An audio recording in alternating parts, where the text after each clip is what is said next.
Ooh, let's see. Let's get this right. Here we go. Okay, Brittany. I appreciate the difficulties you had with this, but you did a decent job. You did a good job with this. Um, let's see here. Here's what you could have added in post processing. A little bit of this. Take away all that red and magenta, and then open up this area here. See that? And this is a lot closer to what the original was. But I you got some of that some of this stuff going on here. Yeah, this is very difficult to emulate. I mean, she used two negatives here. Obviously, this looks like wood grain of some sort, or tree branches. So this thing is hard to find in post processing. You'd have to double expose some negatives. We have a little bit more of your mother's hair than the woman's hair here. The skin's a little more milky white.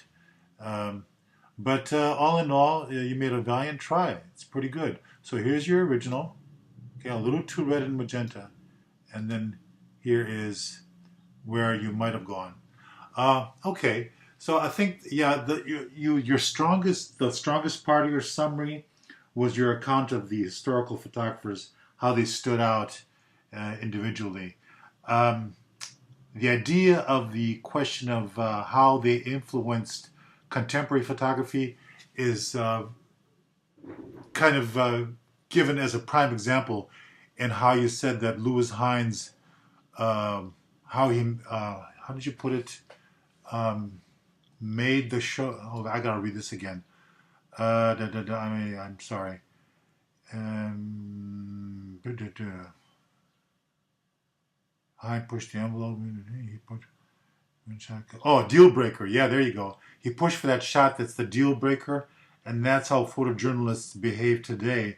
They're getting that one shot that's the deal breaker. That's where you really epitomize the proper answer to that question. The other ones where you kind of said what I was looking for actually in the other question, how it manifests, how the traditional genres manifest in today's context. I'm looking for today's genres like weddings, senior portraits. Photojournalism, as you put it, is pretty much unchanged except for the process, of course. Um, Art photography has different manifestations, but basically we're looking for an evocative image with form and content. Well, then we also have documentary and artistic and scientific, especially documentary and artistic, showing up in advertising photography. For example, David Hockey's um,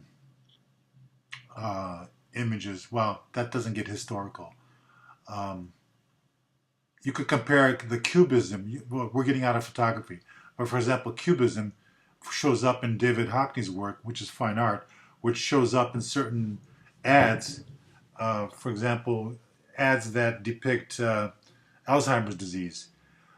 I can't really show this to you in right here in this forum, but verbally, that's an example I can give you. But at any rate, you did a good job, Brittany. You're an excellent student, and I think this is it actually.